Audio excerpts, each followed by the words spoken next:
Merci beaucoup. Je suis vraiment heureux d'être de nouveau ici au nom du Seigneur.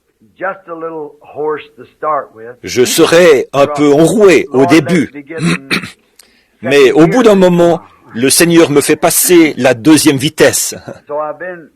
C'est que cette semaine, j'ai beaucoup prêché pendant cette série de réunions, et il y a eu beaucoup de questions auxquelles répondre. Et après cela, sortir du bâtiment alors que j'ai chaud. Et là, je n'ai pas un mauvais rhume. Je ne me suis jamais senti mieux de ma vie. Alors, je me sens vraiment bien. Mais c'est ma gorge qui est surmenée, c'est tout. Et tout ira bien. Donc, je tiens à remercier chacun d'entre vous pour tout ce que vous avez fait. J'ai essayé de trouver... Je suis arrivé en voiture il y a quelques minutes. Billy et quelques autres étaient à l'extérieur, cherchant à trouver cette brave famille de gens qui étaient venus et à qui il ne restait plus d'argent, plus assez pour rentrer chez eux. S'ils sont encore dans le bâtiment, j'aimerais qu'ils lèvent la main ou quelque chose. J'aimerais y participer de ma poche aussi. Donc, cette brave famille du Michigan ou de quelque part, qui n'a plus d'essence, ou quelque chose, ou plus d'argent. Si vous êtes encore ici en ville, si vous les voyez après la réunion, faites-leur faire un saut chez moi. Voyez, je tiens à y participer. C'est pour ça que nous sommes ici, pour donner un coup de main, aider tous ceux que nous pouvons aider. Bon, donc nous prions le Seigneur Jésus de nous bénir. Bien, cette semaine a été une semaine inhabituelle. Il s'est passé des choses inhabituelles parmi nous.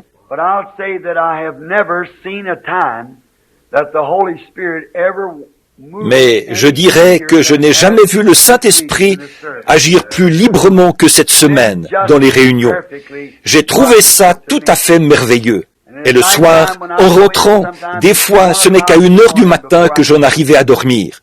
Je me réjouis vraiment en pensant que le Seigneur Jésus est si bon pour nous. Et maintenant, ceux d'entre vous qui sont d'ici, de la ville ou des environs, si vous n'avez pas encore un chez vous, une église qui soit la vôtre, vous pouvez venir ici quand vous voulez, pour en faire votre chez vous. Souvenez-vous, ici, nous n'inscrivons pas de membres. C'est une fraternité ouverte à tous. Nous n'avons, comme disait Howard Carroll, aucune autre loi que l'amour, aucun autre credo que Christ, aucun autre livre que la Bible. Donc, vous êtes toujours les bienvenus dans ce petit tabernacle. Et nous comptons, si le Seigneur le veut, construire dès que possible une église qui convient mieux, plus spacieuse, pas trop grande, puisque nous croyons que Jésus revient bientôt. Nous ne voulons pas quelque chose de trop sophistiqué. Nous voulons seulement quelque chose. Celui-ci, il est sur le point de s'écrouler. Il a fait son temps, et nous sommes très reconnaissants de l'avoir eu. Je n'oublierai jamais, ici même, où se trouve cette chaire maintenant. Il y a une bonne vingtaine d'années, je me suis agenouillé dans un vieil étang avec des roseaux au-dessus de ma tête. Et le Seigneur m'a dit, construis ton église ici, sur un petit terrain que nous sommes allés acheter au Ingram pour $160, à charge pour nous de le combler. C'était un étang où on venait tous patiner quand il était gelé. Frère Jess Spencer se souvient certainement du temps où ici, c'était un étang, lui et Sir Spencer. Je pense que vous vous en souvenez. Les attelages faisaient un grand détour ici pour éviter les temps. J'étais un petit garçon, là, à l'école Ingramville. Ici, c'était un étang. On venait ici patiner et jouer des parties de hockey improvisées. Et tout sur l'étang. Frère Mike, tu te souviens de l'époque où c'était un étang ici? Oui, monsieur. Et frère Roy, là-bas. Maintenant, à l'emplacement de l'étang, il en reste seulement une partie juste ici, derrière. C'est là que nous baptisons les gens dans l'eau pour la rémission de leurs péchés. Et maintenant, vous savez, quand on en vient aux questions, et qu'on a quelque chose qu'on veut apporter, ça pose un problème, parce qu'on a un auditoire de différents horizons. Les gens ont été enseignés d'une façon ou d'une autre. Mais quand on peut expliquer la chose, même si c'est contraire à l'enseignement qu'ils ont reçu, et que la douceur de leur esprit répond, pour moi, c'est divin. Je ne veux pas mentionner de nom, mais un certain docteur d'une autre ville est venu me voir là, dans le bureau à côté. Je crois qu'il est médecin. Et il disait que ça faisait des années qu'il était plutôt embrouillé à ce sujet. Il avait lu un livre qui était écrit sur le sujet, contraire à mon enseignement. Mais il a dit que depuis qu'il est venu aux réunions et qu'il a vu les réalités de l'Écriture apportées et mises à leur place, la question est définitivement réglée. Il y a quelques instants, dans le bureau, j'ai rencontré des gens qui viennent de l'extérieur, de l'Illinois. Et il y avait à peu près 4 ministres, 3 ou 4 ministres. Ils m'ont dit, « Frère Branham, nous avons enseigné le contraire toute notre vie, mais maintenant, nous saisissons la vision et nous voyons où est vraiment la vérité. Nous nous demandions ce qu'il en était. » Voyez, et là, c'est que maintenant nous sommes, en fait, frères, là, n'allez pas croire que cela porte atteinte à une église ou à des gens, quels qu'ils soient. Cela ne fait qu'édifier l'église, voyez. Et alors, ensemble, nous devons nous unir. Nous devons faire front commun ensemble. Quand Dieu s'est partagé à la Pentecôte, qu'il a partagé la colonne de feu en de petites colonnes de feu qui sont venues se poser au-dessus des gens, alors le Saint-Esprit est venu sur eux. Si Dieu s'est partagé entre nous, chaque fois qu'il y en a un qui nous rejoint, cela étoffe cette colonne chaque fois plus. Et ensemble, quand toute la glorieuse Église rachetée de Dieu sera rassemblée, nous partirons dans les cieux à coup sûr. Je n'ai jamais essayé de séparer ou de semer la discorde entre les frères. Je me suis efforcé d'être aussi gentil que possible, de comprendre. Et les autres hommes, les églises qui parrainent mes séries de réunions, alors, ils ont des divergences entre eux, mais ils m'aiment, et ils parrainent mes séries de réunions.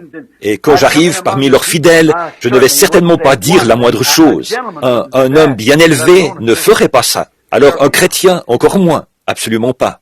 Et puis, si jamais je fais des réunions sous tente, ce que j'ai l'intention de faire, si le Seigneur le veut, un jour, alors avant d'aborder l'enseignement d'un de ces points, je commencerai par des réunions le matin avec les pasteurs pendant plusieurs jours pour qu'ils sachent ce que je vais enseigner.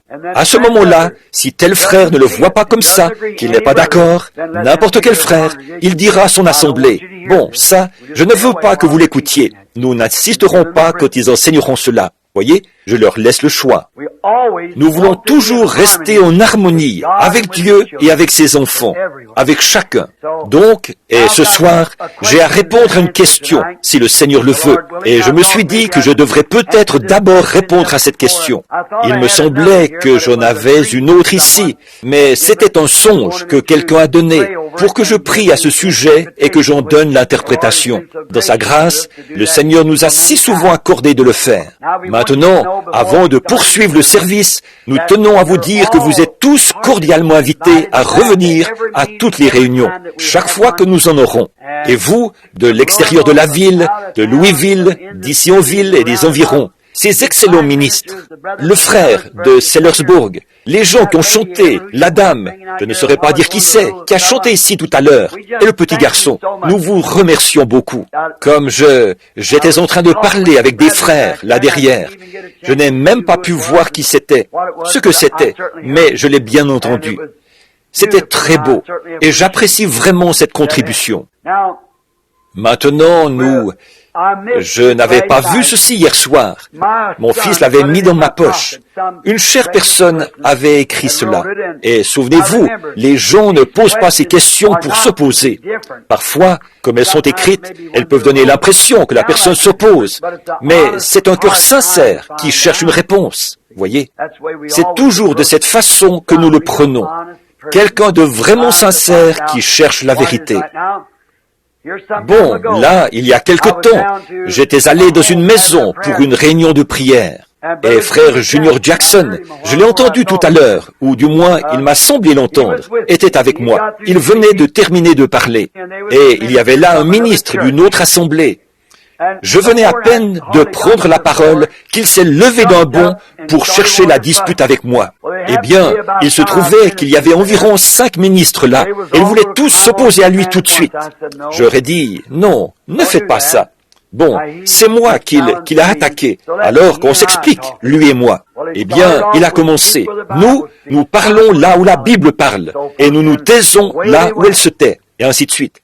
Et c'était parti. Et au bout d'un moment, je notais sans cesse les passages de l'Écriture qu'il déformait, qu'il plaçait mal. Il disait, il n'y a eu que 12 personnes en tout et pour tout qui ont un jour reçu le baptême du Saint-Esprit. C'étaient les apôtres. Et la guérison divine n'a été donnée qu'à ces 12-là, et ainsi de suite. Donc, vous voyez, il manquait le but d'1 million de kilomètres. Alors, après qu'il avait parlé pendant environ une demi-heure, je lui ai demandé, et il avait dit que j'étais du diable. Donc, après, une fois qu'il a eu terminé de parler, je lui ai dit, là, ce que je veux commencer par vous dire, frère, c'est que je vous pardonne pour cela, parce que ce n'était pas vraiment votre pensée. Je sais que ce n'était pas votre pensée. En effet, puisque vous êtes ministre et moi aussi, nous devrions être frères. Voyez? Alors j'ai dit, maintenant, ne pas bien se comprendre sur des points de l'Écriture, ça, c'est autre chose.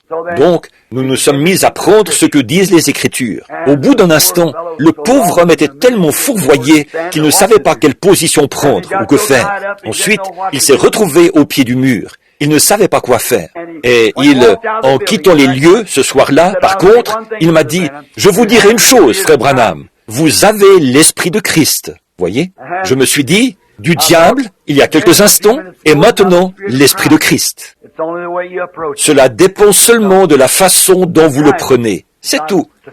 Christ n'a pas polémiqué. Maintenant cet homme, pour avoir fait cela, il lui est arrivé des choses terribles. Il a failli perdre la tête. Dans un hôpital psychiatrique ou quelque chose comme ça, il s'est jeté par une fenêtre et il a failli se tuer. Et maintenant, il est revenu vers de bons amis à moi. Il cherche le baptême du Saint-Esprit chaque jour. Il veut venir chez moi, que je lui impose les mains pour qu'il reçoive le Saint-Esprit.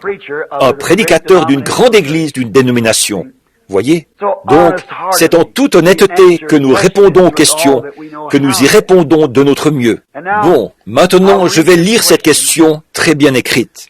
Frère Branham, s'il vous plaît, pourriez-vous expliquer pourquoi les gens, dans Actes 2:4, ont parlé en d'autres langues ou en langues étrangères avant même que la foule ait accouru, dans Actes 2:6? C'est la première question, oui. De la même personne aussi, me semble-t-il. Oui, c'est de la même personne. Bien, là, si vous remarquez, frères, sœurs, vous qui avez écrit cela, nulle part il n'est fait mention qu'ils sont descendus de l'étage. Et l'auditoire n'était pas à l'étage. Mais une fois qu'ils sont descendus dans la cour, là où la foule était rassemblée, c'est là qu'on les a entendus parler en langue. Voyez, bon, vous pourriez dire, mais ils ont parlé quand ils étaient à l'étage. Et s'il s'agissait d'un débat ou d'une polémique, vous auriez tout autant le droit de dire qu'ils n'ont pas parlé avant d'arriver en bas, parce que le bruit de ceci s'étant répandu. Voyez? Maintenant, l'autre, ici, qui va avec. Pourriez-vous expliquer comment Simon a su que le Saint-Esprit avait été donné dans Actes 8:18? Ça, c'était à Samarie. Eh bien, une chose, ce n'est pas parce qu'ils ont parlé en langue qu'il a su qu'ils avaient le Saint-Esprit. Du moins, la Bible ne dit pas qu'ils l'ont fait. C'est qu'ils ont vu les résultats. Personne ne peut recevoir le Saint-Esprit sans qu'il lui arrive quelque chose. C'est vrai. Mais il n'est pas dit qu'ils ont parlé en langue à ce moment-là. Donc, ce doit être autre chose qu'il a vu. Autre chose que le parler en langue, puisqu'il n'est pas du tout dit qu'ils ont parlé en langue. Et expliquer comment nous savons que certaines des personnes du jour de la Pentecôte parlaient le galiléen. La plupart d'entre eux étaient des Galiléens. Et tous. Bon, comme je le disais ce matin, bon, il y a deux choses, deux écoles. Là, je vais prendre l'opinion selon laquelle ces gens parlaient en langue, qu'ils parlaient non pas en langue, mais dans des langues étrangères, quand ils sont sortis de la chambre haute et qu'ils sont allés à la rencontre des gens. Mais si vous lisez l'Écriture, écoutez bien, là, ces gens qui parlent, ne sont-ils pas tous Galiléens? Et comment les entendons-nous? Comment les entendons-nous dans notre propre langue à chacun, dans notre langue maternelle? Ces gens qui parlent, ne sont-ils pas tous Galiléens? Ils pouvaient parler en galiléen, mais c'est qu'on les entendait dans une autre langue. Il se peut qu'ils aient parlé une autre langue, leur propre langue. Quoi qu'il en soit, ça ne fait rien. D'une façon ou d'une autre, ça n'apporte pas de crédit à la façon de voir des pentecôtistes. Voyez? Parce que, écoutez, voici pourquoi. Ce n'est pas pour m'opposer, mais seulement pour donner les faits tels qu'ils sont. Si vous remarquez, alors pourquoi est-ce que Pierre s'est levé, s'est adressé à toute la foule, et que là, chacun l'entendait dans sa langue à lui? Effectivement, 3000 Juifs pieux se sont convertis. Des Juifs aussi attachés à leur religion qu'on peut l'être. Ils ont bien dû comprendre chaque parole que Pierre a prêchée sur les prophètes, et ainsi de suite, en suivant tout cela jusqu'à la Pentecôte. En effet, ils se sont écriés, « Hommes frères, que devons-nous faire pour être sauvés ?» Pierre leur a répondu, « Repentez-vous, et que chacun de vous soit baptisé au nom de Jésus-Christ, pour la rémission de vos péchés. » Maintenant, je voudrais dire ceci de tout mon cœur, pour que vous voyiez ce que j'essaie de vous transmettre. Bien sûr que je crois au parler en langue. Je crois que c'est un don pour l'Église. Je crois que le parler en langue existe. Il m'est moi-même arrivé à maintes reprises de parler en langue.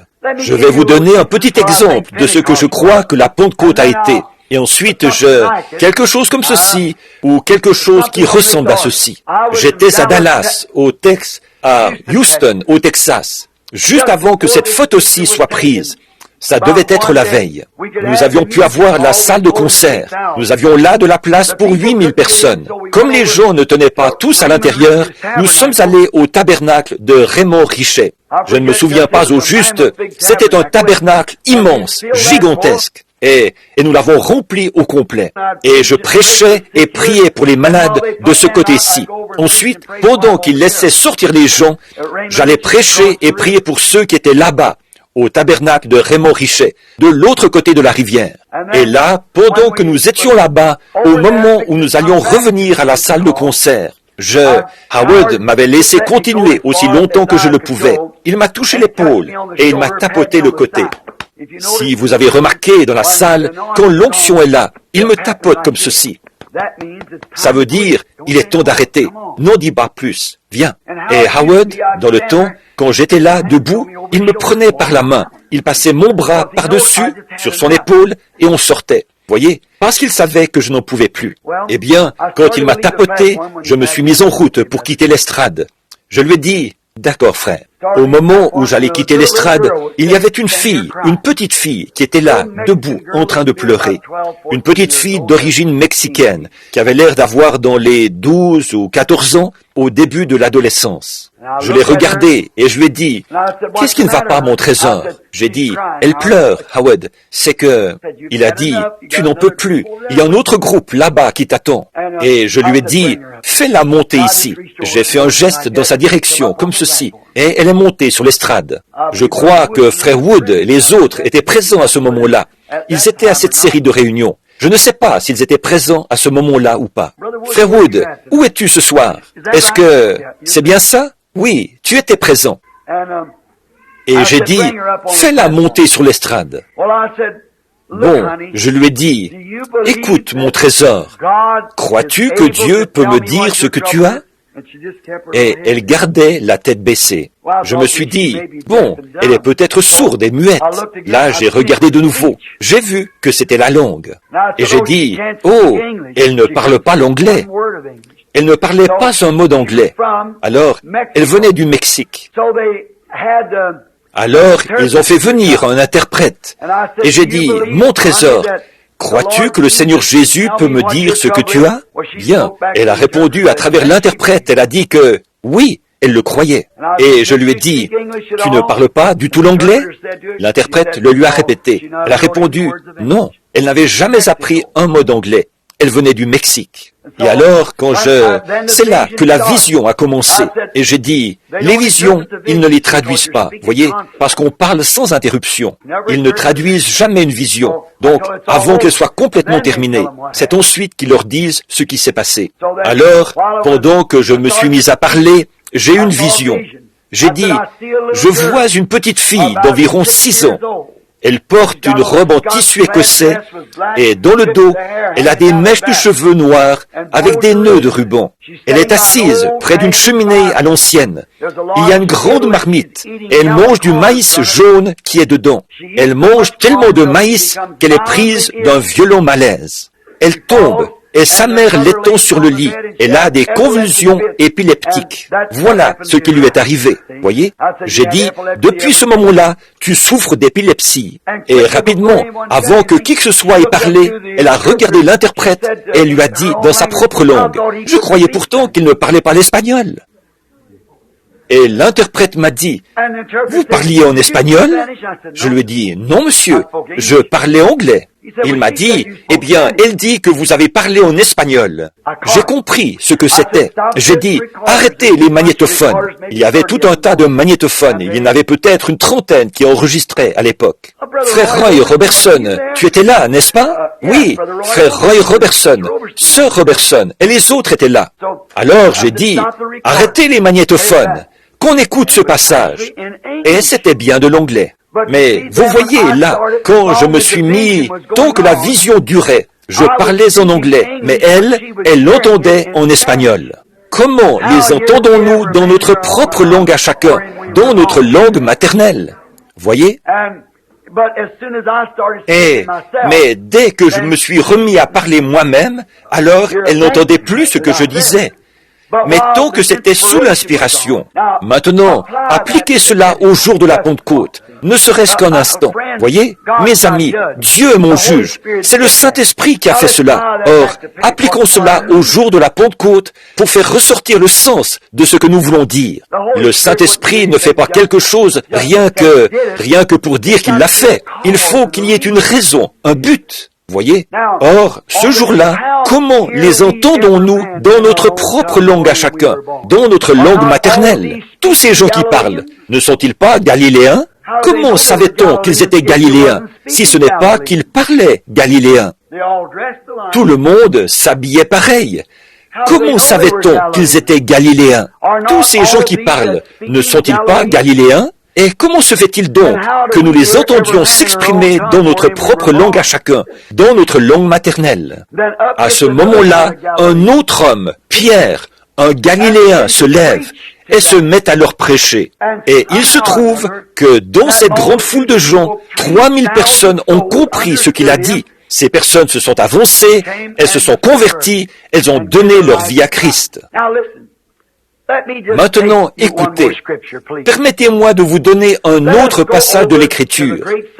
Prenons le grand Saint Paul, et là nous lirons le chapitre 12 de la première épître aux Corinthiens. Et puis, nous passerons au chapitre 13 de la première aux Corinthiens, où Paul parle de « si les oreilles disaient au nez, je n'ai pas besoin de toi », et ainsi de suite, les membres du corps. Et ensuite, au chapitre 13, écoutez ce qu'il dit là. Bon, nous savons que la Bible parle de 2 parlers en langue différents. L'un d'eux, c'est une langue qui est un dialecte qui existe sur terre. Quant à l'autre, c'est une langue inconnue. Or, beaucoup de mes précieux frères, je vous ai dit que je suis pentecôtiste. Or, la plupart de mes frères croient que lorsqu'on reçoit le Saint-Esprit, on se lève et on se met à parler dans une langue inconnue. C'est tout à fait contraire à l'Écriture. Dans ce cas-là, les gens ne comprennent pas ce qu'on dit. Mais au jour de la Pentecôte, chacun comprenait ce qu'on disait. C'était le début, la proclamation du message à toutes les nations. Voyez, Jésus a dit que l'Évangile devait être prêché au monde entier. à commencer par Jérusalem. Voilà pourquoi il fallait que ça arrive de cette façon. Remarquez là, Paul a dit qu'un parler en langue, si on parle en langue dans une langue inconnue, c'est-à-dire le don des langues, à moins qu'il y en ait une interprétation ou une révélation, cela ne sert pas à grand-chose. Et puis, nous trouvons au chapitre 13 qu'il dit « Quand je parlerai les langues des hommes, c'est-à-dire les dialectes de la terre, ou des anges, quand je parlerai les langues des hommes ou des anges, si je n'ai pas l'amour, je ne suis rien. » Donc, on peut avoir le véritable parler en langue dans les langues des hommes aussi bien que dans celles des anges, et pourtant ne pas avoir le Saint-Esprit.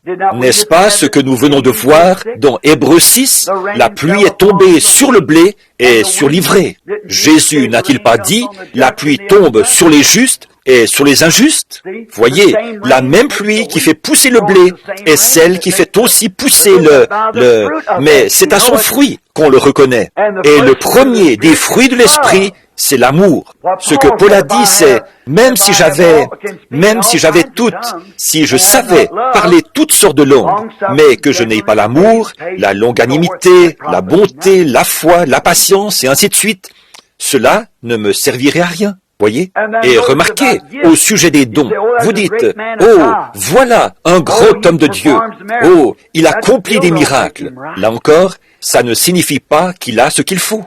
Quand j'aurais un don de miracle, Paul a dit dans 1 Corinthiens, quelque chose comme ça.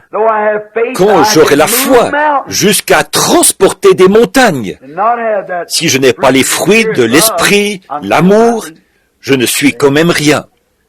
Voyez, parce que la foi peut tout faire. C'est pour ça que je dis toujours, vous n'êtes pas guéri par les mérites de votre salut. Vous êtes guéri par les mérites de votre foi. Si tu peux croire. Alors, voyez, quand je parlerai les langues des hommes et des anges, si je n'ai pas là, bien qu'il lui soit possible de le faire, je ne suis rien. Donc, vous voyez, on ne peut pas s'y fier. Maintenant, pour mes chers amis méthodistes, j'en ai 2 assis juste ici, et j'en ai ailleurs. J'en ai plusieurs ici. L'Église méthodiste, il y a longtemps, à ses débuts, croyait que lorsqu'un homme était assez inspiré et sanctifié pour pouvoir crier, il l'avait. Les pentecôtistes ont dit que lorsqu'on parlait en langue, on l'avait. Et de nos jours, ils disent que si on a un ministère de guérison, on l'a. Mais il n'y a rien de... Écoutez mes amis, n'essayez pas de vous fier aux sensations et de les rechercher, mais appuyez-vous plutôt sur les réalités, voyez, et non sur les sensations.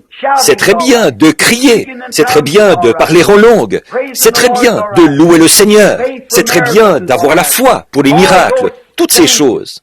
Et ces sensations, certains disent, « Ouh, je l'ai senti comme un vent impétueux ». Un autre dira, « J'ai senti du feu dans mon âme ». Quoi? Dans un cas comme dans l'autre, ce n'est pas ça la preuve qu'il faut. C'est ce que vous êtes après l'avoir reçu. Voyez, c'est ça qui compte. Voyez, donc on ne peut y rattacher aucune sensation en particulier. Voilà honnêtement tout ce que j'en sais. Là, il se peut que je me trompe. Et si je me trompe, alors j'ai mal compris les Écritures.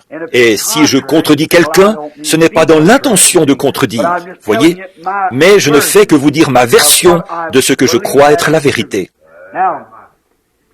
Bon, on a passé pas mal de temps sur ce sujet avant de commencer la réunion habituelle. Bon, nous ne parlons pas très souvent de ces choses ici au tabernacle. Ça fait un bout de temps. C'est la première fois, il me semble, depuis longtemps, depuis peut-être 1 an ou 2, quelque chose comme ça. Et alors, il y a peut-être de nos fidèles qui viennent et qui disent, « Eh bien, frère Branham, mes lèvres ont balbutié, et j'ai fait ceci, j'ai fait cela. » Je dis, bon, d'accord, c'est très bien. Or, si vous voulez parler dans une langue inconnue, je crois que Dieu vous permettra de le faire. Mais d'après les Écritures, vous n'êtes toujours rien, tant que le Saint-Esprit n'est pas venu. Ensuite, une fois que le Saint-Esprit est venu, alors vous pouvez parler en langue et avoir Dieu, avec la nature que vous avez, il vous taillera, il fera de vous le meilleur serviteur que vous puissiez être. Il pourrait vous faire prêcher l'Évangile, il pourrait vous donner le don de parler en langue, il pourrait faire de vous un prophète, il pourrait vous donner un esprit de prophétie, il pourrait, qui sait ce qu'il pourrait faire pour vous, ou il pourrait même vous donner toutes ces choses. Mais la première chose dont il faut vous assurer, c'est que par un seul, pas par une sensation, mais par un seul esprit, nous avons tous été baptisés pour former un seul corps. Et ensuite, les dons viennent de ce corps. Voyez, le parler en langue est tout. Voilà ce que c'est. Si un membre de l'église du Nazaréen vient me voir, vous diriez, Frère Branham, il y a les gens de l'église du Nazaréen et les méthodistes. Ils disent qu'ils ont reçu le Saint-Esprit lorsqu'ils ont poussé des cris. Ils disent qu'ils ont reçu le Saint-Esprit. Je ne dis pas le contraire. Mais il y a une chose que je regarde. C'est à leurs fruits. Quand la vérité est révélée, certains d'entre eux s'y opposent farouchement. C'est du diable. Là, par le fruit, on voit d'où c'est venu. Voyez, ça montre qu'ils ne l'ont pas reçu. Mais ceux qui sont disposés à marcher dans la lumière, à recevoir la parole. Il y a quelque temps, je prêchais là-bas dans le Kentucky. Et après la réunion, dehors, il y avait un homme qui faisait partie d'une église où l'on croit que les jours des miracles sont passés. Il avait une lanterne à la main. Et il m'a dit, « Prédicateur, je vous attendais. » J'étais avec un vieil oncle à moi qui est décédé maintenant. J'ai dit, « Oui, monsieur. » Il m'a dit, « Je suis un tel. » Et je lui ai serré la main. Je lui ai dit, « Je suis vraiment heureux de vous rencontrer, mon frère. » Et il m'a dit, « Je tiens à vous dire que je crois que vous avez complètement tort. » Je lui ai répondu, eh bien, c'est votre droit le plus strict, puisque vous êtes un Américain. Et il a dit, eh bien, vous voyez, et nous, je lui ai dit, tort, à quel sujet? Vous voulez dire au sujet de la guérison? Je lui ai dit, et cette jeune fille aux pieds nus, qui est montée sur l'estrade hier soir, avec un petit bébé. Elle-même n'avait guère plus de 14 ans. Elle était pieds nus, avec une espèce de robe en, comment ça s'appelle? Vichy, calico ou quelque chose. Je ne m'y connais pas en tissu. Et elle tenait un bébé. Elle est venue jusqu'à moi. Il y avait des gens jusque dans les fenêtres. Et c'était une église méthodiste. L'église méthodiste de White Hill, tout près de Burkesville, dans le Kentucky où je suis né. Et elle tenait ce bébé. Et j'ai dit, sœur, j'avais demandé, est-ce que quelqu'un est malade? Et elle s'était avancée, là, une pauvre créature timide, la tête baissée. Et elle a dit, oui, monsieur, mon bébé. Et le petit faisait comme ça. Je lui ai dit, qu'est-ce qu'il a, sœur? Elle a dit, il a la tremblote. J'ai dit, la tremblote? Oui, monsieur. J'ai dit, depuis combien de temps est-ce qu'il a cette tremblote? Elle a répondu, eh bien, depuis qu'il est né. Et à cette heure, il a près d'un an. Et je lui ai dit, est-ce que vous voulez bien me laisser tenir ce bébé? Là-bas, dans les régions montagneuses, il faut faire attention à ces choses-là. Elle a dit, oui, monsieur. Elle m'a mis le petit bout de chou dans les bras. Et dans mon cœur, je suis resté immobile un instant. J'ai dit, oh Dieu, si tu veux me permettre de gagner ces gens à toi, fais quelque chose pour moi maintenant. Et pendant que je tenais ce bébé dans mes bras, il a cessé de trembler. Je l'ai regardé, je l'ai assis sur mes bras, j'ai joué avec, et il m'a fait des risettes. J'ai regardé la jeune fille, elle a levé, elle avait la tête baissée, la chevelure partagée en deux nattes qui lui descendaient dans le dos. Elle a levé la tête, les larmes coulaient sur ses joues. Il y avait là des hommes frustes, avec la barbe longue comme ça, et des larmes leur coulaient sur les joues. J'ai regardé autour de moi, j'ai dit, je vous redonne votre bébé, sœur. Jésus-Christ l'a guéri. Et des femmes âgées, là, se sont mises à s'évanouir et à tomber par terre. On leur versait de l'eau sur le visage, et on les éventait. Et alors, je lui ai dit, qu'est-ce qui a fait cela?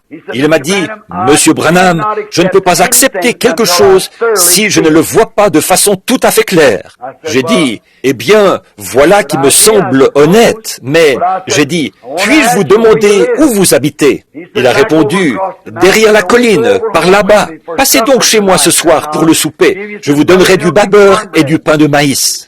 J'ai dit, j'aimerais bien y aller, et j'ai vraiment faim, mais j'ai dit, je ne peux pas. Il faut que je raccompagne mon oncle à la maison.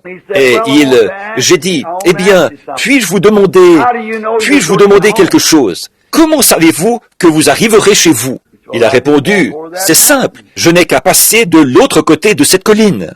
Je lui ai dit, est-ce que vous voyez votre maison? Il a répondu, non. Je lui ai dit, alors, comment savez-vous que vous allez y arriver? Il m'a dit, il y a un chemin qui mène là-bas. Je lui ai dit, n'empêche que vous ne le voyez pas. Et vous venez de me dire que vous ne pouvez pas accepter quelque chose à moins de le voir de façon tout à fait claire. Oh, il a dit, je prendrai ma lampe et je marcherai à sa lumière. Je lui ai dit, c'est exactement ce que je veux vous amener à faire. Au fur et à mesure que la lanterne éclaire, vous marchez dans la lumière, comme lui, il est dans la lumière. Nous arriverons à bon port. Même si je ne vois pas clairement l'arrivée, je sais que ce sera là. Prions maintenant. Père Céleste, nous te sommes reconnaissants pour la bonté de Jésus-Christ, qui est l'essence même de l'amour. Avant, je pensais que tu étais fâché contre moi, mais que Jésus m'aimait. Mais maintenant, je reconnais que Jésus est le cœur même de Dieu. Donc, je sais que tu m'aimes et que tu as souffert pour moi. Et Dieu notre Père, je prie pour ce monde aujourd'hui et pour notre pays. Seigneur, je demande ton pardon pour mes propres fautes et pour les fautes des miens, des gens que tu m'as confiés pour que je sois leur berger. Et je te prie de les bénir et de bénir chacune des personnes qui sont venues à cette petite série de réunions et qui ont posé des questions.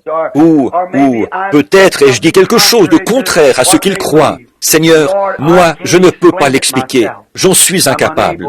Mais est-ce que tu veux bien leur faire savoir, Père, ce que je veux dire dans mon cœur? S'il te plaît, je te prie de le faire. Bénis-les tous.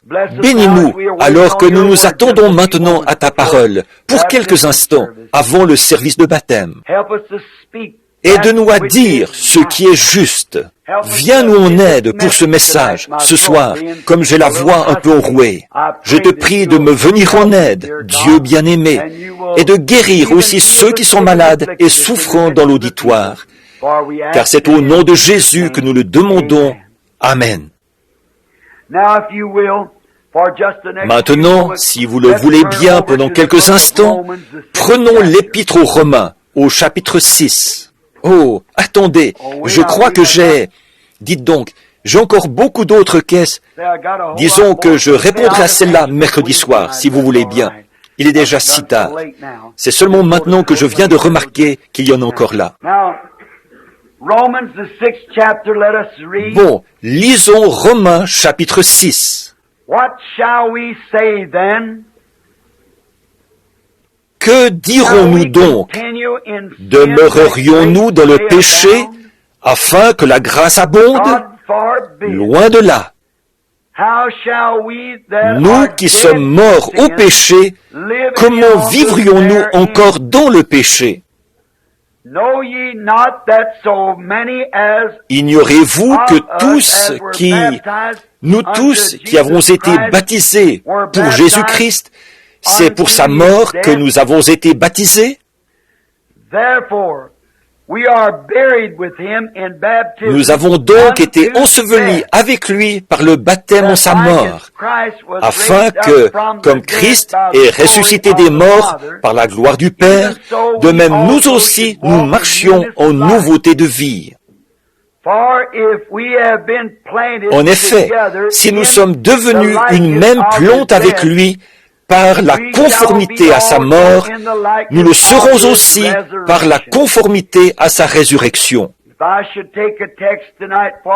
Pour prendre un sujet ce soir, dont je traiterai pendant une vingtaine de minutes, je dirai ceci: s'identifier à Christ.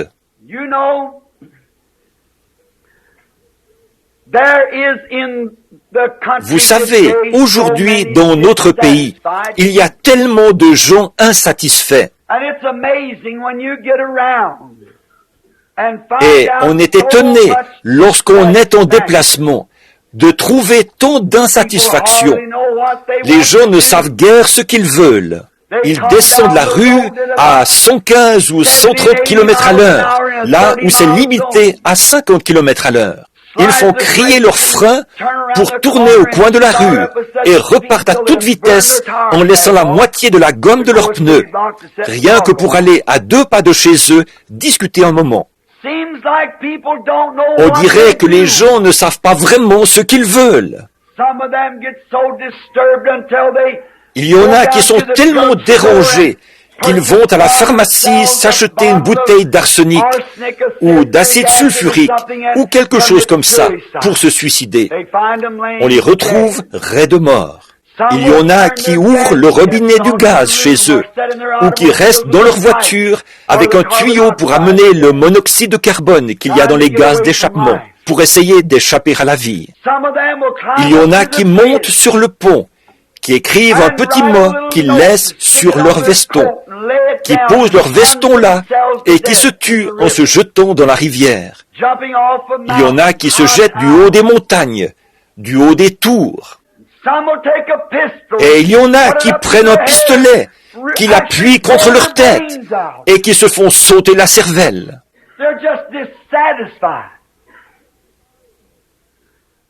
Ils sont insatisfaits. Voilà. Les hôpitaux sont pleins de gens insatisfaits. Les hôpitaux psychiatriques sont combles, insatisfaits. Ils ne savent pas ce qu'ils veulent.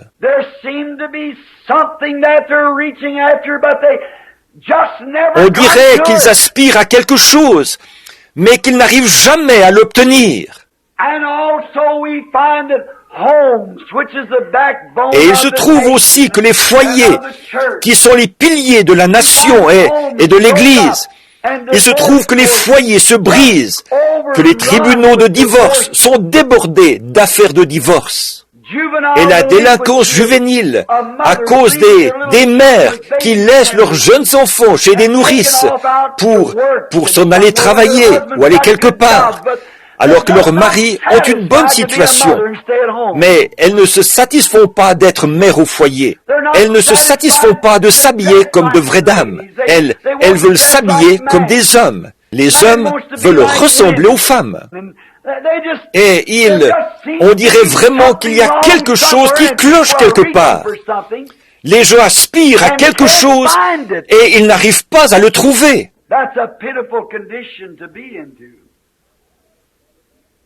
Quel état lamentable! Ils ont cherché partout quelque chose, un exemple à suivre. Prenons les femmes d'aujourd'hui. Elles regardent la télévision et là, elles voient une certaine vedette de cinéma. Ou cette vedette de cinéma se présente habillée d'une certaine façon.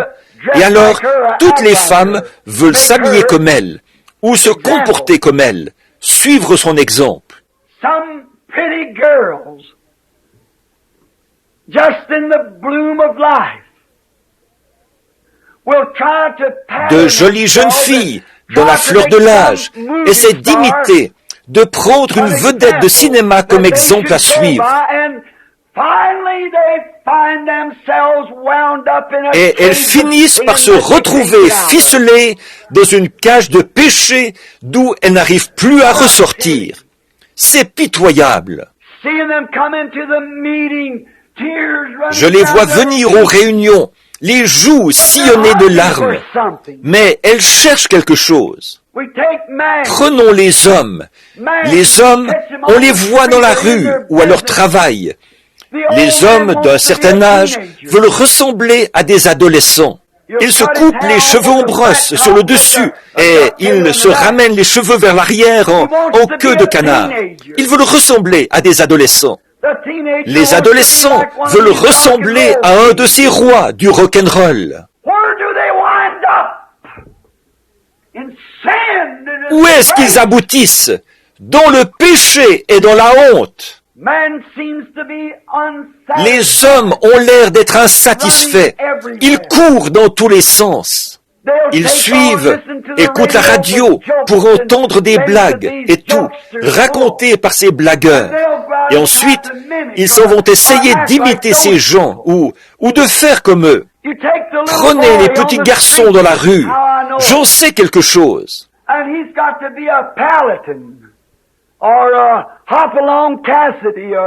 Ils veulent être paladins ou Hopalong Cassidy et le monde du commerce exploite ça pour gagner des millions de dollars.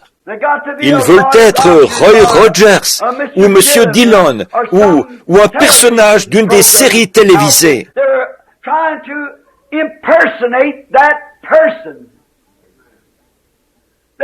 Ils essayent d'imiter ce personnage. Ils en ont fait leur exemple. Ils les ont pris comme guide pour leur manière de vivre. Et qu'est-ce qu'ils trouvent au bout du chemin? Ces petits gars deviennent des bandits et des voleurs.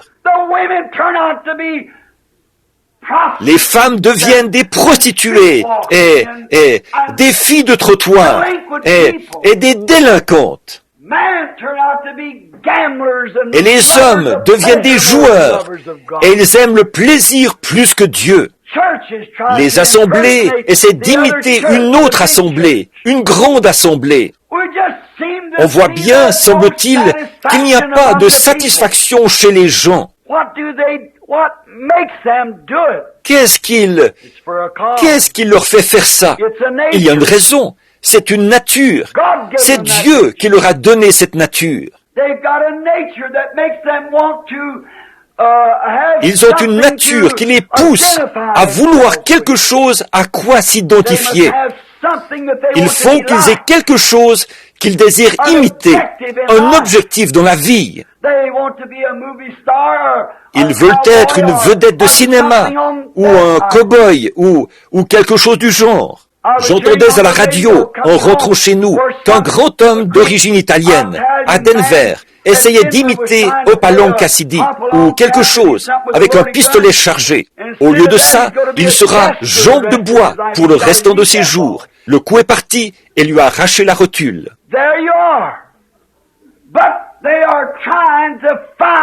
Voilà, mais ils essayent de trouver quelque chose à quoi s'identifier.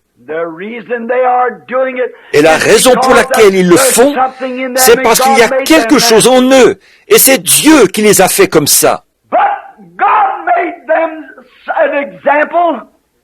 Mais Dieu leur a fait un exemple auquel s'identifier, et c'est quand il a fait Jésus-Christ, pour qu'il soit votre sauveur. Voilà l'exemple. Voilà ce à quoi les gens cherchent, devraient chercher à s'identifier, à Jésus, être comme lui. Si tous les petits garçons qui voudraient être Hopalong Cassidy ou un autre de ceux-là, ou les petites filles, les Annie Oakley et tout, si seulement ils voulaient ressembler à Jésus autant qu'ils veulent ressembler à ceux-là, les écoles du dimanche déborderaient partout. Si les femmes qui veulent ressembler à une vedette de cinéma, si elles voulaient ressembler à Jésus, l'Église, eh bien, on n'aurait jamais besoin d'y ramasser une offrande. C'est sûr, Dieu a mis dans l'homme le désir d'avoir un exemple à suivre, et Dieu lui a donné cet exemple. Cet exemple, c'est Jésus-Christ, pour qu'on s'identifie à lui. Maintenant, si nous lui ressemblions davantage, il n'y aurait pas autant de gens vaniteux dans le monde. Il n'y aurait pas d'enfants affamés dans le monde. Il n'y aurait pas de whisky, de boissons ou de jeux d'argent. Dieu nous a donné un exemple à imiter, mais nous refusons de nous y conformer. Voilà ce qui cloche dans le monde. Ils ont bien le désir, c'est Dieu qui le leur a donné, mais ils l'ont orienté dans la mauvaise direction.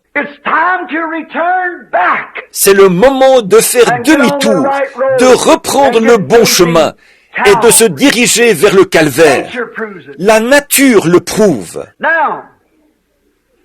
Bien, si les gens d'aujourd'hui, avec ce grand désir, cette grande ambition de ressembler à quelqu'un qu'on prend pour exemple,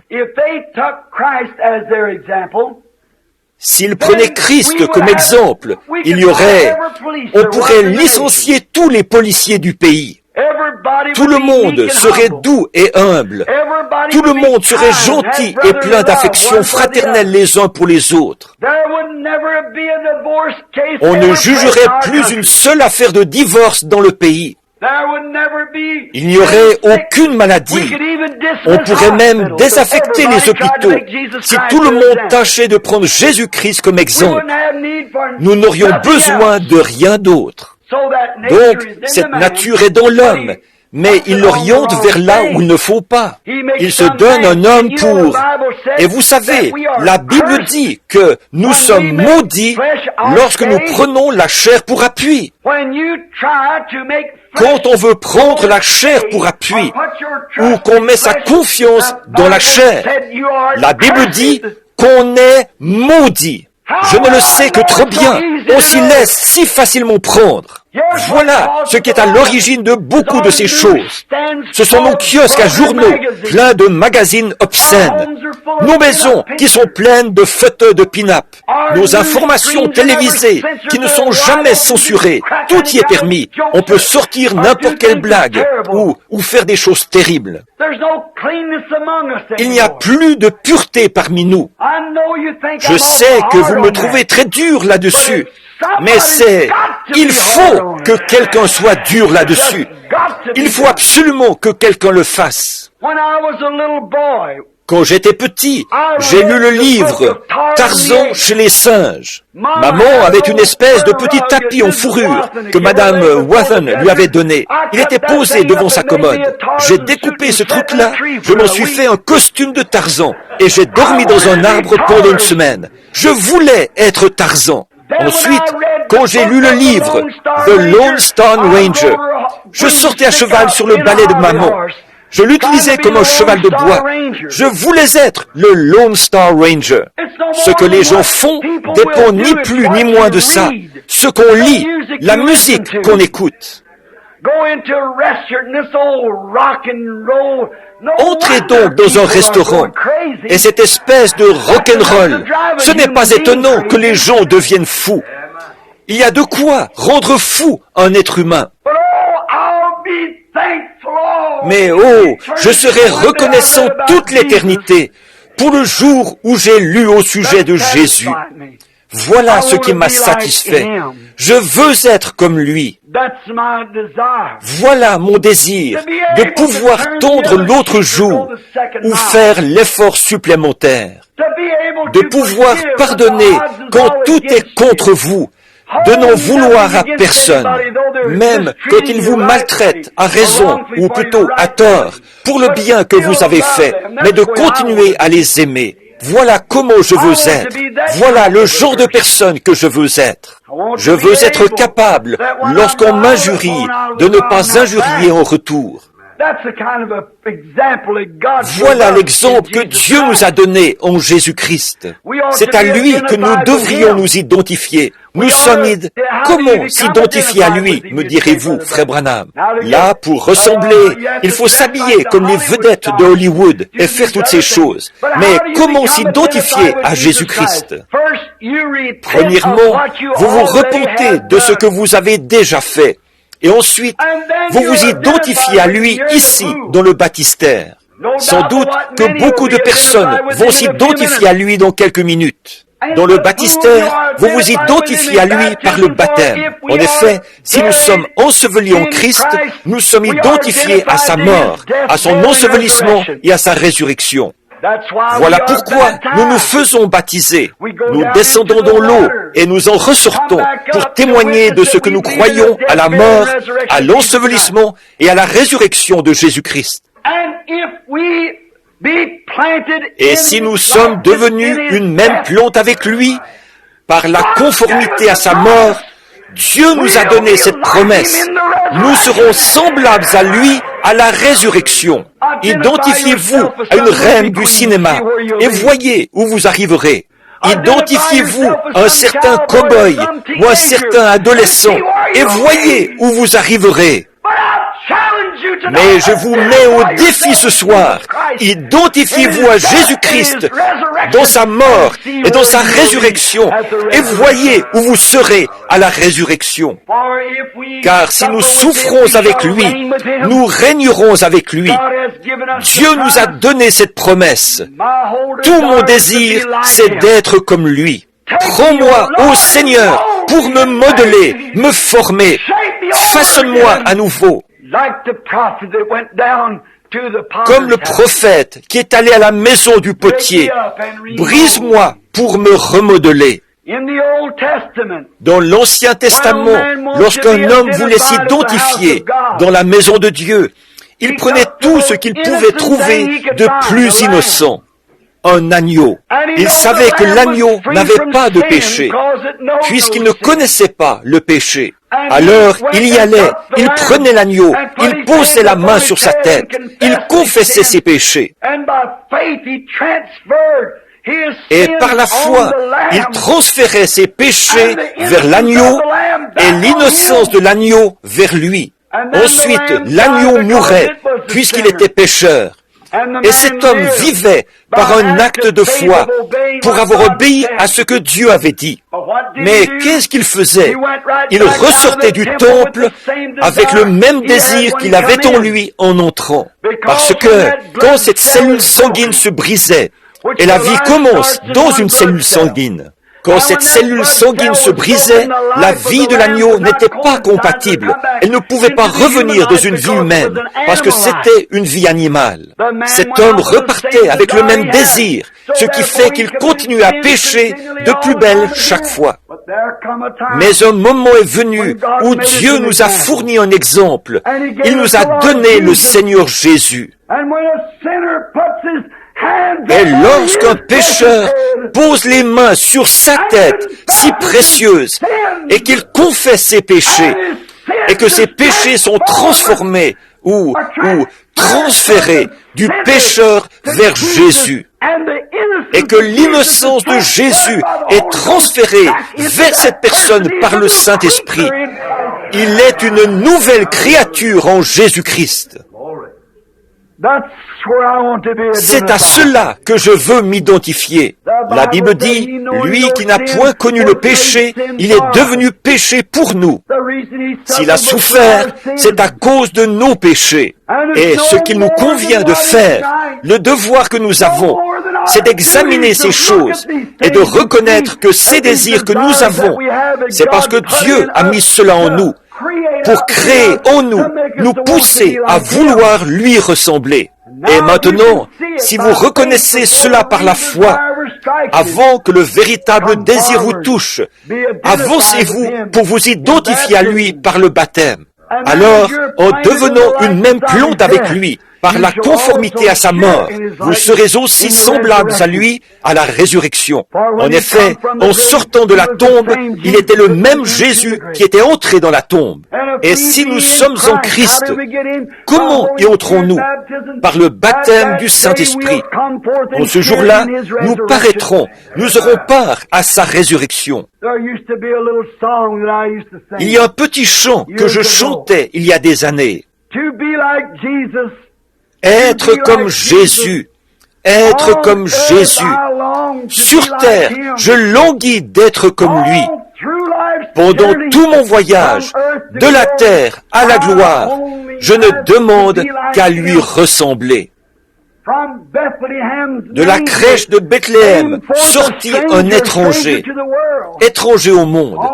Sur terre, je languis d'être comme lui. Pendant tout mon voyage, de la terre à la gloire, je ne demande qu'à lui ressembler.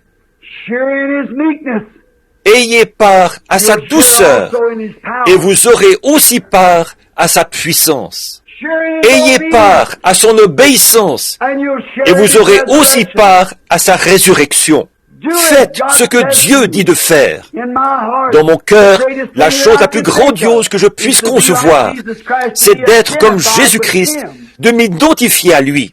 C'est pour cela que je baptise les gens au nom de Jésus-Christ, parce que c'est à lui que nous nous identifions. nous nous revêtons de son identité. Quoi que vous fassiez, en parole ou en œuvre, faites tout au nom de Jésus-Christ, en rendant pour cela des actions de grâce à Dieu. Et c'est par le baptême que nous nous identifions à lui. Ce soir, nous allons baptiser dans quelques instants les gens qui attendent d'être baptisés ici dans la pièce. Et s'il y a dans votre cœur un désir, si vous voulez, si vous avez de grandes ambitions dans ce monde, repentez-vous-en maintenant. Demandez pardon à Dieu d'avoir voulu être quelqu'un de grand dans ce monde. Dites, Seigneur, ma seule ambition, c'est d'être comme Jésus. Venez avec douceur, avec humilité, alors en posant vos mains sur sa tête et en confessant vos péchés par la foi, dites, Seigneur, je regrette d'avoir fait cela. Qu'est-ce qui se passera alors? Dieu va transférer toute votre culpabilité sur lui. Il prendra son innocence pour vous l'attribuer à vous. Et vous serez justifiés dans la présence de Dieu parce que vous avez cru à Jésus-Christ, son Fils.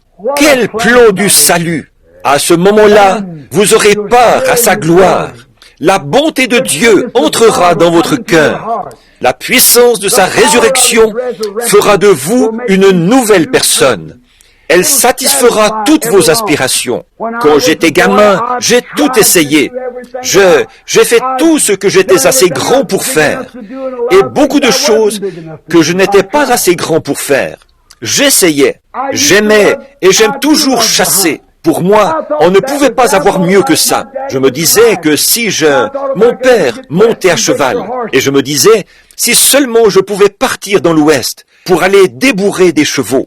Eh bien, frère, une fois, tout là-bas dans les montagnes de l'Arizona, alors que je faisais redescendre un troupeau de bétail, un soir, j'étais là, et il y avait un jeune gars qui s'appelait Slim, et qui avait appuyé une feuille de papier sur un peigne. Il en jouait. Il y avait un autre gars là, qui venait du Texas, qui grattait sa guitare. Et au bout d'un moment, ils se sont mis à jouer un cantique. J'avais enlevé la selle de mon cheval. Je l'avais mise sous ma tête. Je l'utilisais comme oreiller. Et ma couverture tirée sur moi. J'étais allongé là. J'avais gardé mes bottes sur moi, soulevées du sol par les éperons. Et il s'est mis à jouer. À la croix où mourut mon sauveur. Je suis venu brisé de douleur. Là, son sang purifia mon cœur. À son nom, la gloire. J'ai essayé de tirer la couverture et de me boucher les oreilles. J'ai regardé vers le ciel. On voyait les étoiles très proches. Et on aurait dit que le bruissement des pins dans la montagne appelait « Adam, où es-tu » Oh, l'élevage du bétail, là c'était bien secondaire. Je voulais trouver Dieu. Tout là-bas, soulevé sur une paire d'éperons, j'ai dit, « Monsieur, je ne sais pas qui vous êtes, mais ne me punissez pas tant que je n'aurai pas trouvé ce qu'il faut. » 2 jours plus tard, j'étais assis là, en ville, quelques jours plus tard, après le grand rassemblement du bétail. J'étais assis là, sur un banc public. Une jeune fille, originaire d'un pays de langue espagnole, s'est approchée. Et moi, j'étais assis là, je pensais à Dieu. Qu'est-ce que cela peut bien être? Et cette fille s'est approchée.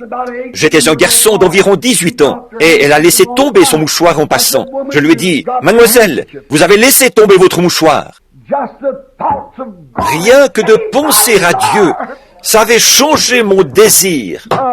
Mon pauvre cœur d'Irlandais était affamé. Je désirais quelque chose qui me satisfasse. Dieu m'a donné le privilège de chasser dans le monde entier, en Afrique, en Inde, en traversant des chaînes de montagnes, au Canada, de faire certains des plus grands parcours de chasse, d'attraper des records mondiaux.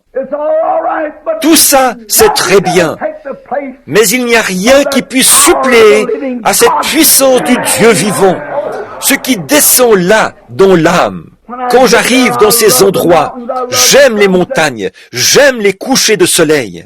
Là, je m'installe, j'attache mon cheval et je me dirige vers les sommets. Je reste là quelques jours, à admirer les levées et les couchers de soleil, à écouter le cri des aigles. C'est agréable, j'aime être là. Mais frère, mon cœur se met à cogner et à palpiter quand je repense à ceci. Impur, les mauvais esprits le déchiraient. Jésus est venu s'établir et depuis, tout va bien. Je me mets à penser aux malades et à cet appel. Et il y a quelque chose en moi qui s'écrie, « Dépêche-toi de redescendre de ces montagnes. Va vite auprès de ces gens. » Je veux m'identifier comme étant son serviteur parmi son peuple. Oh, que j'aime m'identifier à lui. Et en retour, il vient parmi nous pour s'identifier avec nous. Il est ici ce soir, mes amis. Le moment de commencer le service de baptême arrive, maintenant, dans une dizaine de minutes. Et avant de le faire, avant de commencer, je tiens à dire ceci. Jésus-Christ, le Fils de Dieu. J'aurais encore beaucoup de choses à faire remarquer, mais je n'ai pas le temps. Jésus-Christ, le Fils de Dieu, s'est identifié dans sa parole.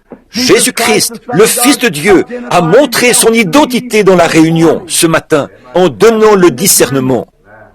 Il montre son identité en sortant le pécheur des ornières du péché pour faire de lui un homme nouveau, une nouvelle créature. Il prend la femme ou l'homme le plus bas tombé, ivrogne, alcoolique, quoi que ce soit, et il le relève, il le purifie, et l'on fait un vrai monsieur, ou une vraie dame. Voilà, mon Seigneur. Il prend le malade, celui qui est souffrant, pour qu'il n'y a plus d'espoir, et il le ramène à une nouvelle vie. Il apparaît parmi nous, il s'identifie comme étant le même Jésus, en connaissant les pensées mêmes de notre cœur. Il se tient parmi nous, dans son peuple, Dieu dans son peuple, montrant son identité. Il est ici maintenant, ce même Saint-Esprit. Avant de commencer la réunion pour les baptêmes, là, pendant que les frères se préparent, je voudrais savoir ceci. Je voudrais savoir s'il y a quelqu'un ici pour qui on n'a pas prié ce matin et qui est malade. Faites voir, levez la main. Levez la main si vous êtes malade et avez des besoins et qu'on n'a pas prié pour vous ce matin. Sans carte de prière ni rien. Ceux qui sont malades, souffrants.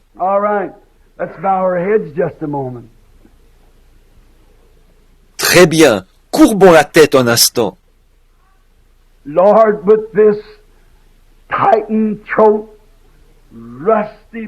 Seigneur, malgré ma gorge enrouée, ma voix est raillée. Oh, je te prie de faire descendre cette semence au fond du cœur des gens. Nous devons nous identifier à toi. En effet, il y a un proverbe qui accourt ici sur terre. On reconnaît l'oiseau à son plumage et on reconnaît l'homme à ses fréquentations. Et, bien-aimé Père Céleste, nous te prions d'être notre fréquentation.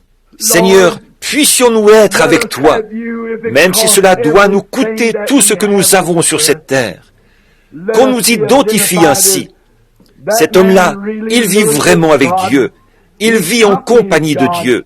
Qu'on dise, comme à l'époque de Pierre et de Jean, après qu'ils avaient passé la porte, appelée la Belle, et qu'ils ont dit, « Je n'ai pas d'argent, mais ce que j'ai, je te le donne. » Et l'infirme a été guéri. Et la fois où ils étaient dans la cour, les gens ont dit qu'ils reconnaissaient qu'ils étaient des hommes illettrés et du commun. Ils n'avaient pas d'instruction, mais ils reconnaissaient qu'ils s'étaient identifiés à une bonne fréquentation. Ils avaient été avec Jésus. Oh Dieu, c'est le désir de mon cœur d'être identifié à toi en tant qu'un de tes serviteurs, en tant que quelqu'un qui t'aime, quelqu'un qui te sera fidèle et qui gardera les paroles de ton livre et fera tout ce qu'il sait être juste. Maintenant, Père, veuille de nouveau montrer ton identité parmi nous pour que les gens sachent que ce n'est pas seulement quelque chose, une occasion spéciale ou quelque chose de ce genre, Seigneur. Que ce soir, on sache que tu es le même Dieu qui était ici ce matin. Tu as la même puissance et les mêmes choses que tu as faites ce matin. Tu peux les faire encore ce soir. Tu as promis qu'elles arriveraient dans les derniers jours. Et il y a beaucoup de gens ici qui n'ont pas pu mettre en œuvre suffisamment de foi. Nous te prions de leur donner la foi maintenant et que ton esprit montre son identité parmi nous. Parce que tu as dit, les œuvres que je fais, celui qui croit en moi les fera aussi. Donc, ô Dieu, je te prie de t'identifier, de montrer que tu es ici avec nous ce soir et que tu nous aimes toujours et que tu désires que chaque personne ici qui ne s'est pas encore fait baptiser vienne s'identifier à toi et qu'ainsi ils aient, eux aussi, part à cette grâce merveilleuse qui peut être transmise de nous vers lui et de lui vers nous, notre culpabilité vers lui et sa grâce vers nous. Accorde-le, Seigneur, exauce nos prières, car c'est au nom de ton Fils Jésus que nous le demandons. Amen. Nous nous tenons dans l'ombre de la justice équitable de Dieu. Il a promis que chaque fois que 2 ou 3 seraient rassemblés au nom de Jésus-Christ, il serait au milieu d'eux. Bon, je ne sais pas. Je suppose qu'une partie des cartes de prière ont été utilisées. Certains d'entre vous en ont peut-être encore. Beaucoup d'entre vous n'ont pas de carte de prière. Peu importe que vous en ayez ou non. Si vous êtes malade, vous êtes malade. Et si ce Dieu qui a écrit cette Bible, croyez-vous sérieusement en lui? S'il revient parmi nous pour prouver lui-même, après la prédication de la parole, qu'il est ici, pour convaincre les pécheurs qu'il est ici, s'il est présent pour guérir les malades et qu'il révèle quelle est la cause, comme il l'a fait quand il était ici sur terre, est-ce que vous accepterez joyeusement votre guérison? Si oui, levez la main partout. Nous n'avons pas, je ne sais pas quelles sont les cartes de prière qu'il a distribuées. Nous n'utiliserons pas les cartes de prière. À vous de prier simplement et à vous de croire. Et s'il le fait, qu'il montre son identité, vous devriez avoir honte de ne pas vous identifier à lui à ce moment-là. Vous auriez intérêt à le faire. Bon, voici un défi pour vous. Ce matin, dans l'église, nous avons distribué des cartes de prière et nous avons fait avancer les gens devant l'autel. Nous avons prié pour eux. Alors le Saint-Esprit a agi de façon mémorable. Et au bout d'un moment, j'ai senti qu'on me tirait par le côté. Il fallait que je m'en aille parce que j'étais épuisé. Et maintenant, je vous dis, à vous qui n'avez pas de carte de prière, ni rien, et qui êtes assis là, dans l'auditoire, vous avez ce défi. Je vous mets au défi de faire ceci, de croire que l'histoire de Jésus-Christ que je vous ai racontée est la vérité. Et si vous êtes malade, priez. Peu importe. Ce matin, j'ai essayé de trouver des gens qui n'étaient pas du tabernacle.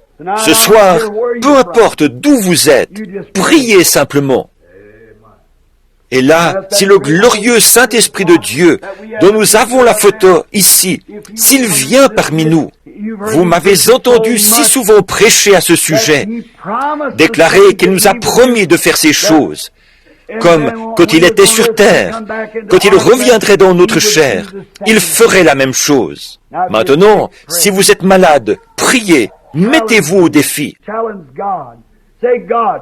Mettez Dieu au défi. Dites, ô Dieu, frère Branham ne me connaît pas. Il ne sait rien de moi. Mais si seulement tu permets qu'il se tourne vers moi, fais que je touche ton vêtement, et ensuite parle, je saurai que tu t'associes à cette église. L'église, c'est les croyants. Alors je saurai que tu es le même hier, aujourd'hui et éternellement. Et priez. C'est que je me sens conduit à faire cela. Je ne sais pas pourquoi, mais je me sens conduit à le faire. Maintenant, si vous voulez bien lever la tête, il y a ici, en train de me regarder, une femme qui avait la main levée comme ceci, qui priait il y a quelques instants. Elle prie pour quelqu'un d'autre.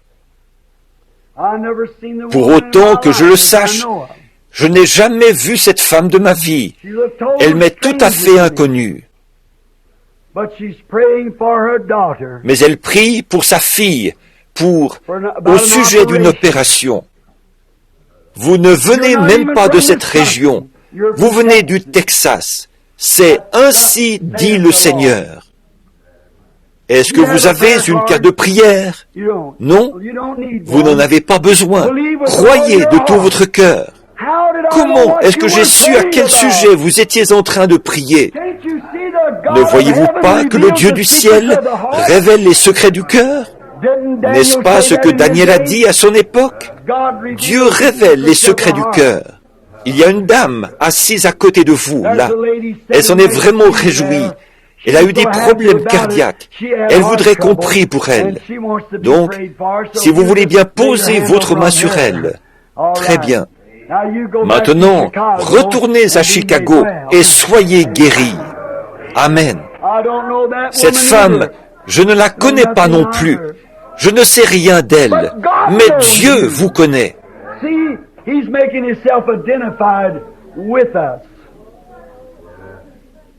Voyez, il s'identifie avec nous. Si tu peux croire, tout est possible. Cette petite dame juive, assise ici, elle aussi, elle priait. C'est vrai, vous étiez en train de prier pour que je m'adresse à vous. J'ai vu quelle était la nature de vos ennuis ce matin, mais je n'en ai pas parlé. Mais vos problèmes de pied qui vous ennuient, ils vont s'arranger. Donc, ne vous faites pas de soucis.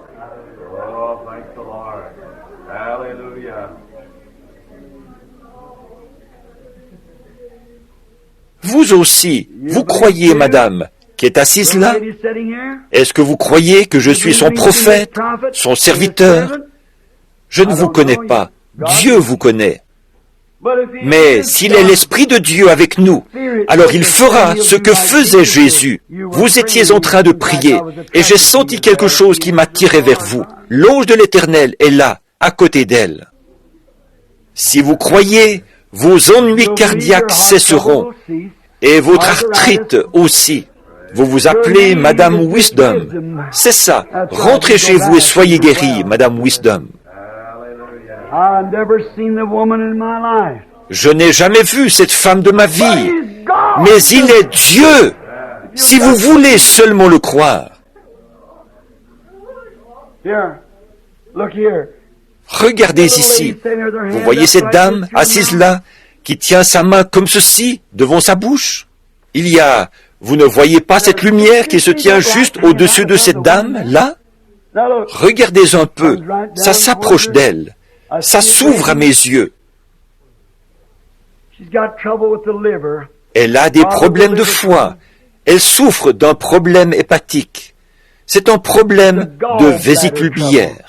Mais vous êtes Madame Palmer. C'est ça. Voilà, je me rappelle qui. Je ne voyais pas seulement en vision. Là, je vous vois assise à côté de frère Palmer. C'est juste, sœur.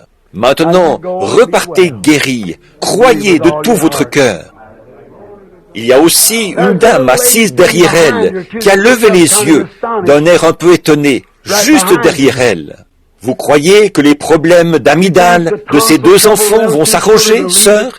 Et les vôtres aussi? Alors, rentrez chez vous, réjouissez-vous et soyez heureuse.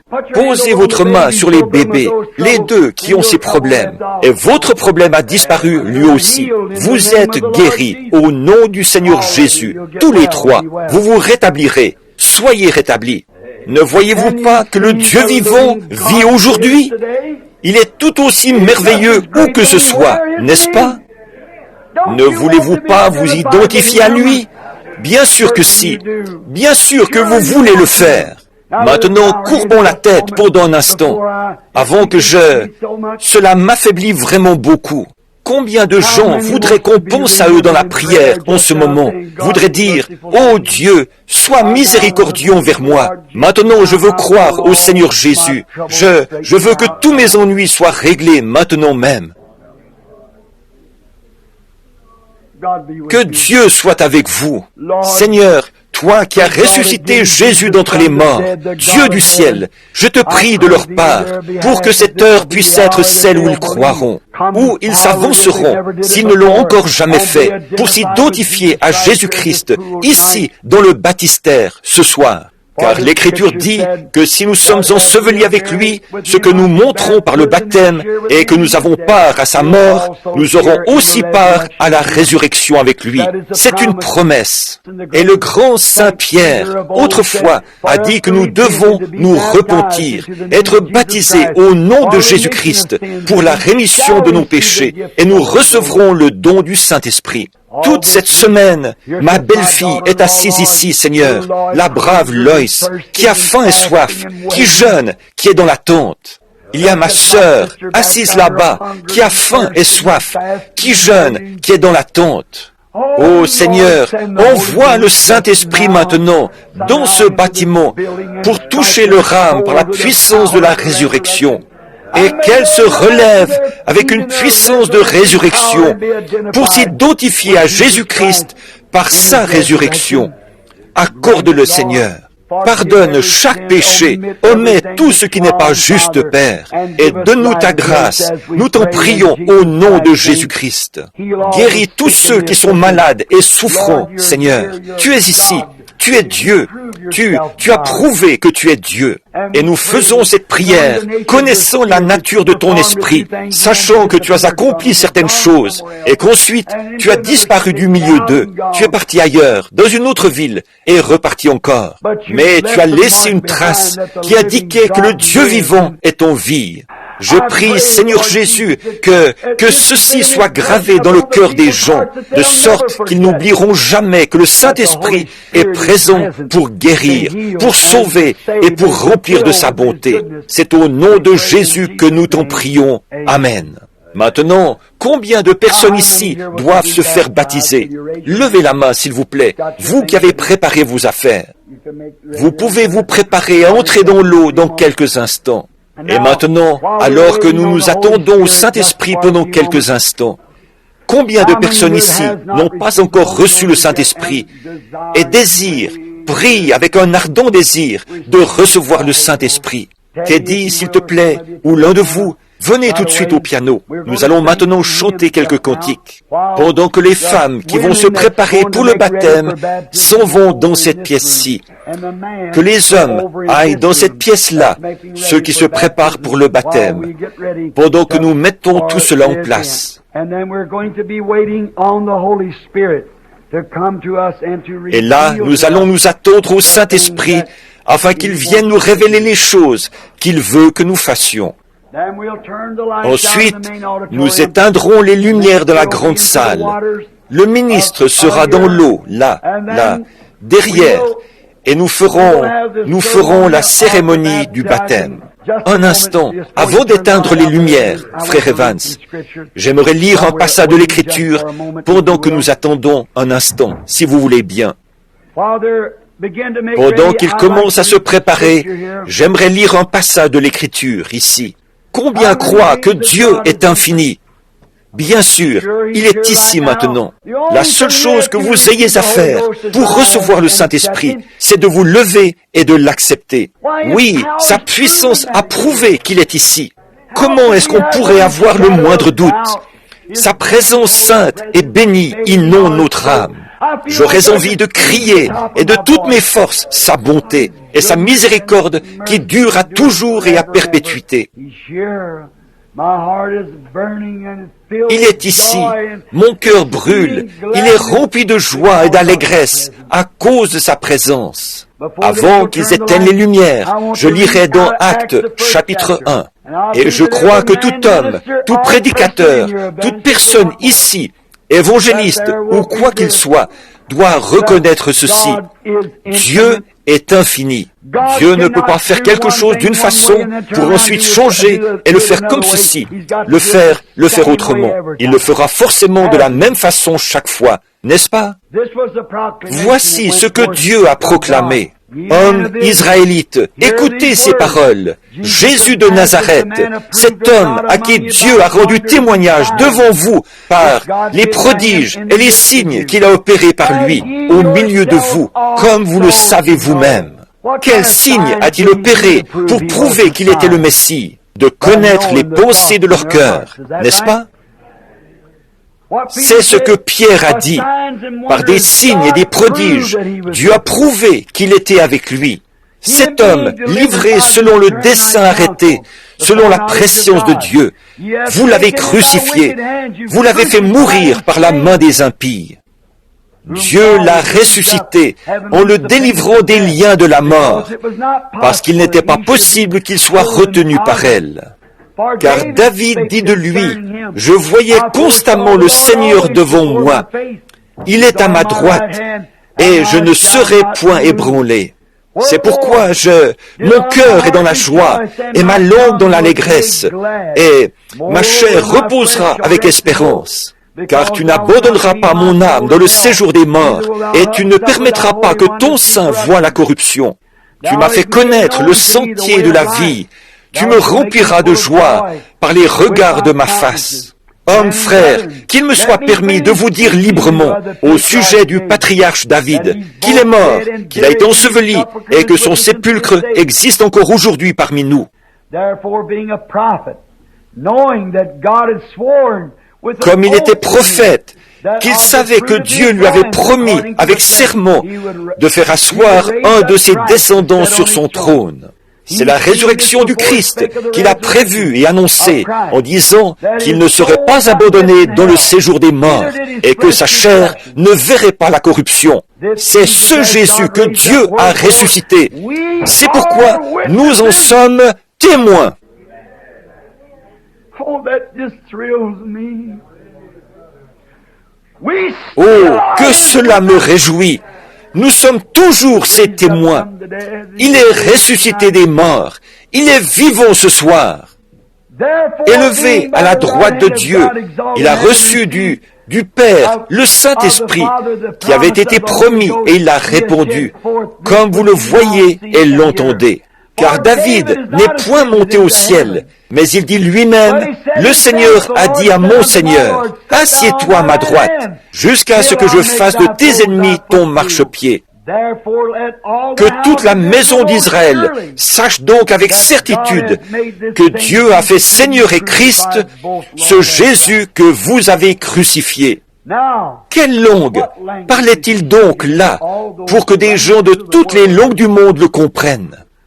Après avoir entendu ce discours, les gens des différents peuples, eurent le cœur vivement touché, et ils dirent à Pierre et aux autres apôtres, « Hommes frères, que ferons-nous » Il y a quelques instants, ils les trouvaient fous. Maintenant, après la proclamation de ce puissant message adressé aux gens de toutes les nations qui étaient là, « Hommes frères, que ferons-nous » C'est alors que vient l'ordonnance. C'est alors que Pierre leur dit, « Repentez-vous et que chacun de vous soit baptisé au nom de Jésus-Christ pour le pardon de votre péché, et vous recevrez le don du Saint-Esprit. » Car la promesse est pour vous, pour vos enfants et pour tous ceux qui sont au loin, en aussi grand nombre que le Seigneur notre Dieu les appellera.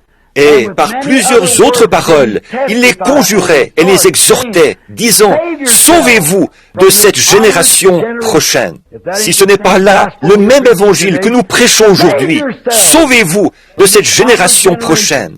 Beaucoup de signes et de prodiges qui s'accomplissent, la présence de Jésus-Christ qui montre qu'il est vivant, et la même directive qui était donnée là-bas quant au baptême, c'est cette même directive qui est donnée ici, à cette chair, ce soir. Ceux qui acceptèrent sa parole furent baptisés, et en ce jour-là, le nombre des disciples augmenta d'environ 3000 âmes.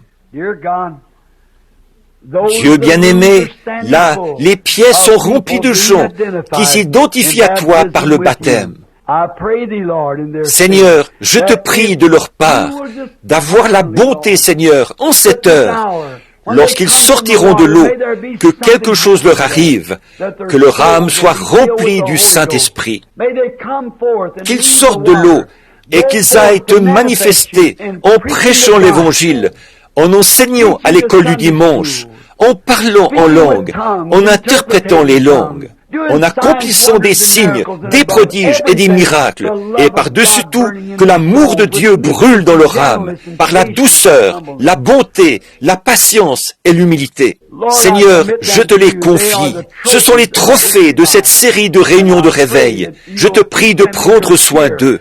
Et un jour, comme je suis ici, en train de prier sur ta Bible, après avoir prêché ce qu'elle contient, proclamer de tout mon cœur ce que je pense être la vérité, comme tu me la révèles.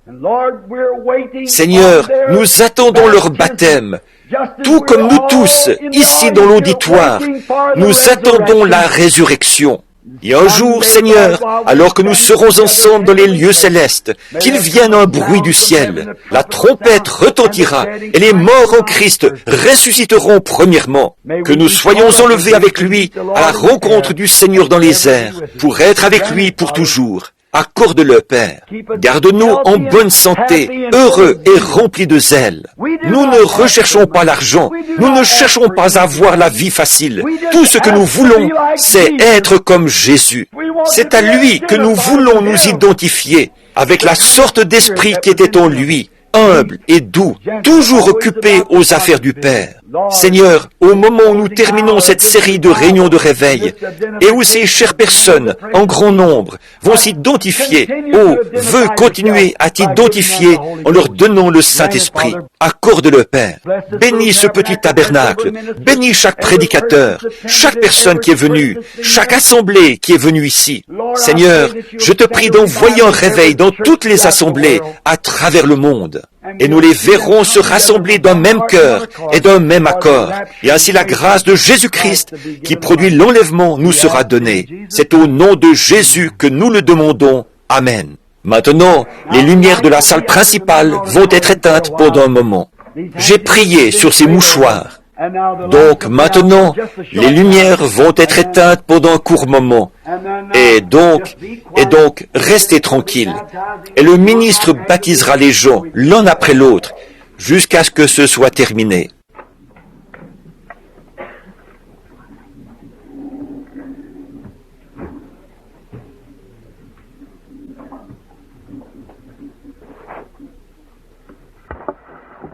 Bon, pour que tout le monde voit bien. Bon, celui-là, ce micro-là, mettez-le en bas, là, au bout du baptistère. Oui, c'est ça. On dirait que c'est mieux, oui. Celui-là est relié au magnétophone? D'accord.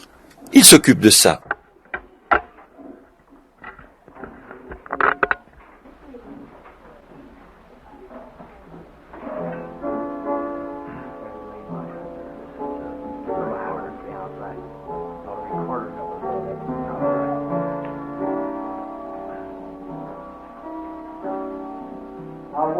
J'aurais voulu faire ceci moi-même ce soir. J'ai tellement chaud. Et Frère Neville, lui, il s'est reposé. Donc nous voulons que le pasteur aussi ait une participation à ceci. Un frère vraiment bien. Dans quelques instants, les lumières seront éteintes dans la salle principale. Et vous verrez au moyen de notre grand miroir qui est accroché derrière, qui permet de voir le baptistère où ils viendront les enterrer dès qu'ils seront prêts. Et chaque fois, au moment du baptême, les anciens tireront le rideau, à cause des femmes, lorsqu'elles sortent de l'eau. Donc, ils entreront l'un après l'autre. Nommez-vous, dites qui vous êtes, et on vous baptisera au nom de Jésus-Christ.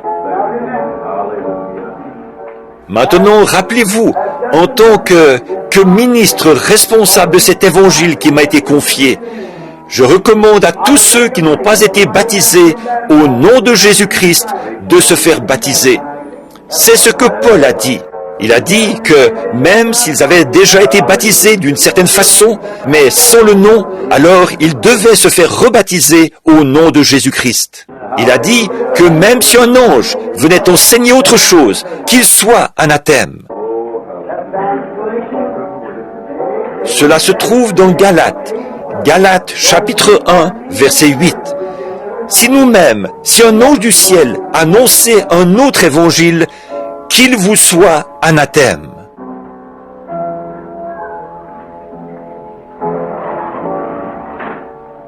Bon, avant qu'on commence la cérémonie, est-ce que tout le monde voit bien?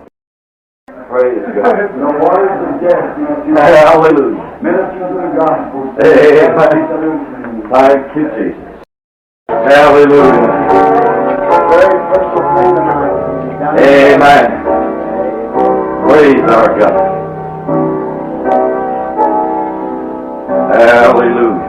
This lady's a very personal friend to Oral Roberts. She and her husband and Frank Manning. Amen. Another great Thanks be to soul God. winner for God. Brother Oral Roberts. Just easy because One of my bosom friends on that's right, Lord Jesus. Like Jesus. Yes. Have your way now, for we ask it in Jesus' name. Amen.